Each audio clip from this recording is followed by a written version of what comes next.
இன்றைக்கி நம்ம சிம்பிளாக ஈஸியாக பன்னீர் கிரேவி எப்படி செய்கிறதுன்னு பார்க்கலாம். ஒரு கடாயில் கொஞ்சமாக எண்ணெய் ஊற்றிக்கலாம். எண்ணெய் நல்லா காஞ்சதும் பெரிய வெங்காயத்தை குட்டி குட்டியாக கட் பண்ணி சேர்த்துக்கலாம். வெங்காயம் வதங்கிறதுக்காக கொஞ்சோண்டு உப்பு சேர்த்து வெங்காயத்தை வதக்கிக்கலாம். உப்பு சேர்த்து வதக்கிறதுனால வெங்காயம் நமக்கு சீக்கிரமாகவே வதங்கிடும். ஸோ அதுக்காக நம்ம உப்பு சேர்த்து வதக்குறோம்.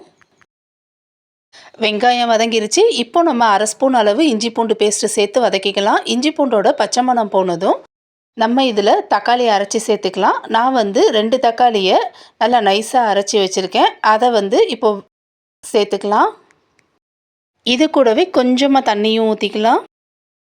இப்போது இதை நல்லா கலந்து விட்டுக்கலாம். 2 கொதி வந்ததுக்கப்புறம் இதில் கொஞ்சமாக மஞ்சத்தூள், காரத்துக்கேற்ற மிளகாத்தூள், தேவையான அளவு உப்பு சேர்த்து நல்லா கொதிக்க விட்டுக்கலாம்.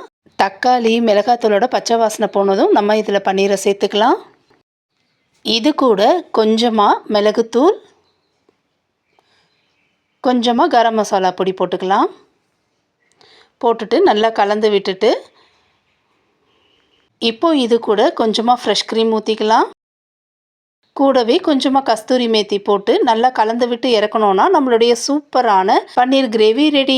வித்தின் 10 மினிட்ஸில் நம்ம பண்ணி முடிச்சிடலாம். ஃப்ரெஷ் க்ரீம்லாம் ஊற்றிருக்கிறதுனால டேஸ்ட்டு ரொம்ப நல்லாயிருக்கும். நீங்களும் இதை ட்ரை பண்ணி பாருங்கள். ரொம்பவே ஈஸி தான், சீக்கிரமாக செஞ்சு முடிச்சிடலாம். வீடியோ உங்களுக்கு பிடிச்சிருந்ததுன்னா லைக் பண்ணுங்கள், சப்ஸ்கிரைப் பண்ணுங்கள். நெக்ஸ்ட் வீடியோவில் பார்க்குற வரைக்கும் பாய் ஃப்ரம் லச்சு விலாக்ஸ்.